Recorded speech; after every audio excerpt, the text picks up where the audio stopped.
Good morning students.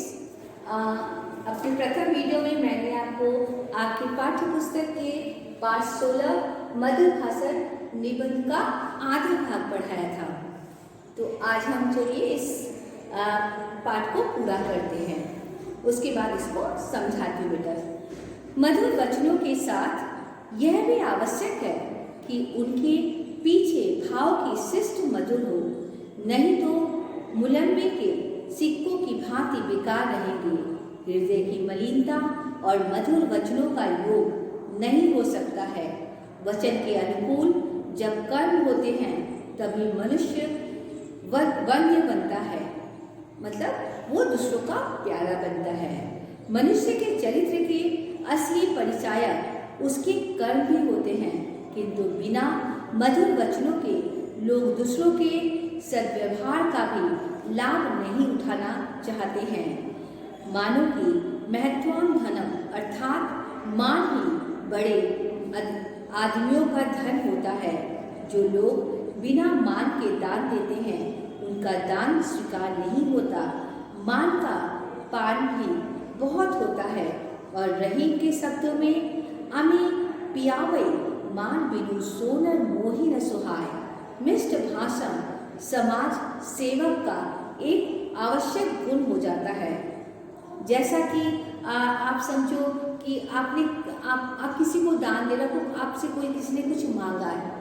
अगर आपने बहुत ही कटुता से उसको, बहुत ही निरादरता से उसको वो चीज़ आपने दिया, लेकिन आपकी वाणी बहुत कटु रही, आप उसको बहुत ही ताने या बहुत कटुता से बोल के दिए, तो वो सामने वाला जो कि बहुत ही नीडी है, जिसको बहुत ही ज़रूरत है, वो भी एक बार के लिए आपका वो जो दान है स्वीकारने से मना कर देगा।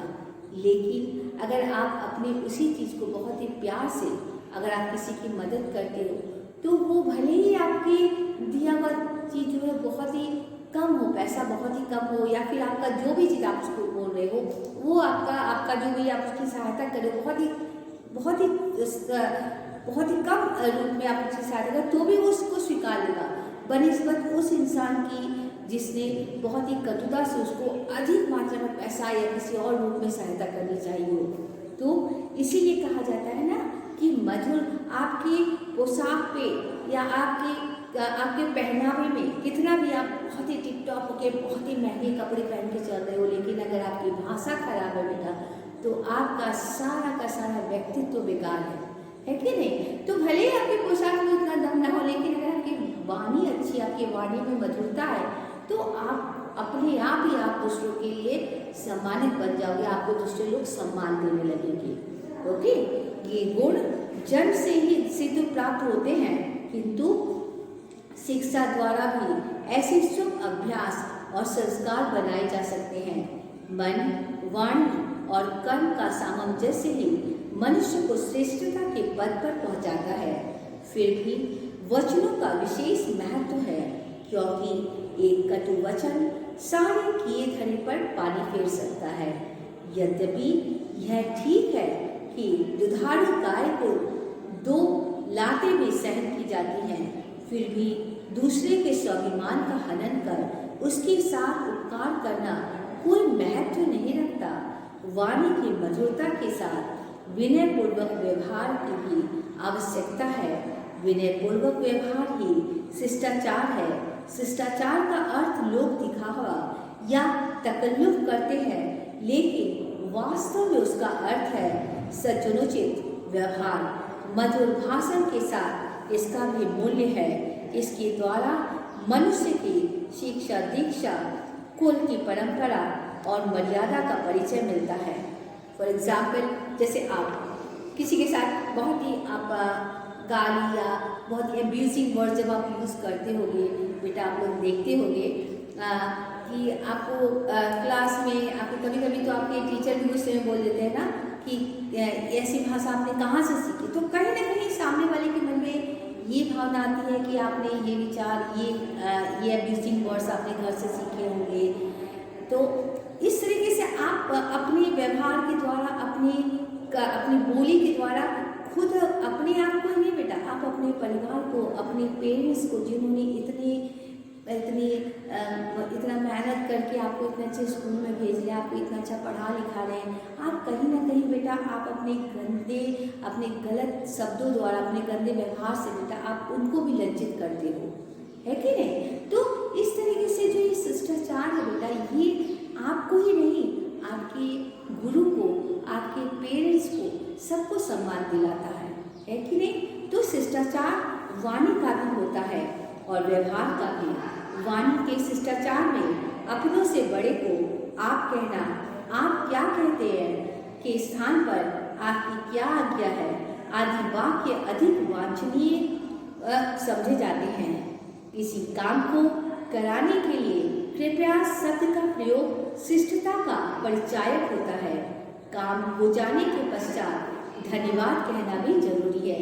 जैसे आपने क्लास में बेटा किसी से बुक मांग लिया या पेन ले लिया, तो आपके दोस्त ने आपको समझो दे दिया, तो फिर आपको उसके बदले में उसको धन्यवाद तो बोलना चाहिए कि नहीं।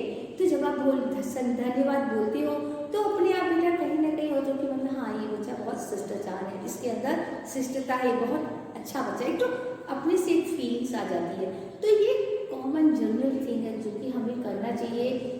दूसरों के सामने हमें अपने को शिष्टाचार, अपने घर वालों को, अपने गुरु को सम्मान दिलाने के लिए कम से कम ये जो कहते हैं ना, आप लोग वैल्यू एजुकेशन देखो आप पढ़ते हो ना, तो उसमें यही तो सिखाया जाता है कि किस तरीके से आप अपने आप को शिष्टाचारी बनाओगे, कैसे वचन आपको बोलने चाहिए, कैसा व्यवहार करना चाहिए अपने से छोटों के साथ, अपने हम उम्र के साथ या अपने से बड़ों के साथ, उनको कैसे सम्मान देना चाहिए, है कि नहीं।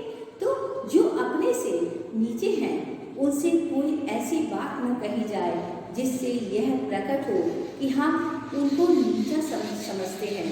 अपने से निम्न स्थिति के लोगों के स्वाभिमान की रक्षा करना सज्जन लोगों का पहला कर्तव्य है।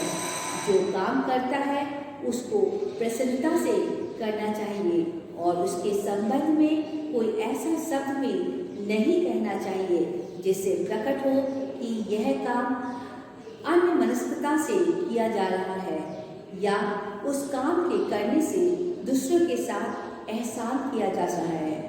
या तो कोई वस्तु न दे और दे तो पूर्ण उदारता से और प्रसन्नता के साथ दे। कम से कम जहाँ क्रिया में उदारता हो वहाँ वचनीय दरिद्रता नहीं आने देनी चाहिए। यदि इनकार ही करना पड़े तो उसमें अधिकार और अभिमान की गंध नहीं आनी चाहिए। इनकार मजबूरी के ही कारण होना चाहिए, चाहे वह सैद्धांतिक मजबूरी हो या आर्थिक। इनकार शिष्टता के साथ भी हो सकता है और अशिष्टता के साथ भी। प्रायः लोग अशिष्टता से यह कह देते हैं, जाओ अमुक वस्तु यहाँ कहाँ से आई, तुम्हारा कोई लेना देना नहीं है। घर वालों को तो जुड़ता नहीं, तुम्हारे लिए कहाँ से लाए। इनकार करने में जो बातें कही जाए उनमें परायपन का भाव नहीं आने देना चाहिए। इनकार करते समय खेद प्रकट करना शिष्टाचार की मांग है। कहना चाहिए, मुझे बड़ा खेद है कि आपके लिए इनकार करना पड़ा। आपने यहाँ आने या मांगने का कष्ट किया और मैं आपकी सेवा न कर सका। ऐसे ही बेटा आप लोग देखते होंगे क्लास में जैसे कोई किसी ने आपसे किताब मांगी या पेन मांग लिया, तो अगर आप बोलते हो मेरे पास है तो मैं तुम्हें नहीं दूंगा, बोलते हो कि अक्सर ऐसे बेटे, ऐसे बच्चे बहुत सारे होते हैं क्लास में कि होते हुए बोलेंगे जाओ मुझे तुम्हें देना ही नहीं है, मेरे पास है तो मैं तुम्हें नहीं दूंगा। तो ये गलत बात है बेटा। अगर आपको नहीं देना है तो ठीक है, आप बोल दो मेरे पास तो बस एक ही पेन है तो इसलिए मैं सॉरी, ऐसा बोल दोगे तो बेटा ये भी आपका इनकार ही है बेटा। लेकिन ये बोलने के दोनों बोलने के तरीकों में बेटा कितना अंतर है। पहले तरीके से अगर आप बोलोगे तो सामने वाला हमेशा के लिए आपका दुश्मनी बन जाएगा, वो आपसे कभी दोस्ती नहीं करेगा। लेकिन दूसरे तरीके से अगर आप सॉरी बोल के अपनी बातों को रखोगे तो क्या होगा, उसके मन में कोई तो वो मन में क्या सोचेगा, अच्छा ठीक है चलो अगली बार अगर आपको कभी जरूरत पड़ेगी तो आपकी मदद कर देगा, है कि नहीं। तो ये दोनों तरीके आप इनकार दोनों में कर रहे हो, लेकिन दोनों के तरीकों में अंतर है बेटा, वाणी में अंतर है कि नहीं। तो वार्तालाप में हमको व्यापारिक बातचीत और निजी बातचीत में थोड़ा अंतर करना होगा। व्यापारिक बातचीत भी अशिष्ट नहीं होनी चाहिए, किंतु वह नपी तुली हो सकती है। निजी संबंध की बातचीत में आत्मीयता का अभाव नहीं रहना चाहिए और थोड़ा सा कष्ट उठाकर बात को पूरी तौर से समझा देने से अपना कर्तव्य हो जाता है। कुछ लोग सबके साथ निजी संबंध की तरह ही वार्तालाप करते हैं।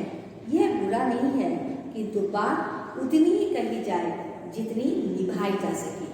जैसे बहुत से लोग होते हैं ना, बड़े बोले की तरह, हाँ हम ये कर देंगे हम, लेकिन पता चलता है कि वो नहीं कर पाते तो सामने वाले की एक्सपेक्टेशन जो होती है उसके प्रति बढ़ती जाती है, और जब वो नहीं कर पाता है तो वो अपने आप ही सामने वाले सोचता अच्छा जानबूझ के। तो हमें हर जगह नपी तुली बात नहीं करनी चाहिए। जहाँ कहीं पे हमें, जैसे हम कहीं पे आप स्कूल में टीचर से बात करें तो फिर आपको थोड़ा सा नपी तुली बात करना है। आप बच्चों अपने फ्रेंड्स से बात करें तो उस समय आप फ्रेंडली हो जाते हो, बहुत ज़्यादा खुल जाते हो। तो हर जगह अपने हिसाब से उसके दायरे होते हैं, उस दायरे में रह के हमें अपनी बातों को करनी चाहिए। ठीक है, तो इसमें जीवन मूल्य में दिया गया है, देखो, ऐसी वाणी बोलिए मन का आपा खोए और को शीतल करे आप शीतल हो। इसका मतलब क्या होता है कि हमें ऐसी वाणी बोलनी चाहिए, हमें ऐसी बात बोलनी चाहिए जिससे कि मन का आपा, हम दूसरे वाले के मन को हम जीत सकें और अपने को तो शीतलता पहुंचाएगा। अगर हम अच्छा बोलेंगे, अगर हम मधुर वचन बोलेंगे तो इससे हमें तो खुशी मिलेगी अपने आप को। इसके साथ साथ हम दूसरों को भी, हमारी बातें सुन के दूसरे भी जो है वो प्रसन्न होंगे, वो दूसरे भी खुश होंगे। ठीक है, तो आशा करती हूँ ये कहानी, ये निबंध आमतौर पर अगर देखोगे तो ये निबंध नहीं है, ये हमें अपने जीवन में हमें उसको अपनाना चाहिए। इसमें इस निबंध के माध्यम से जो लेखक ने हमें समझाना चाहा इस चीज़ को हमें ग्रहण करना चाहिए, है कि नहीं। तो ओके डन, अब ये कहानी आपकी कंप्लीट हो गई है बेटा। आपकी लाइव क्लास में आपके कोई प्रश्न उत्तर लिखवा दिए जाएंगे। धन्यवाद।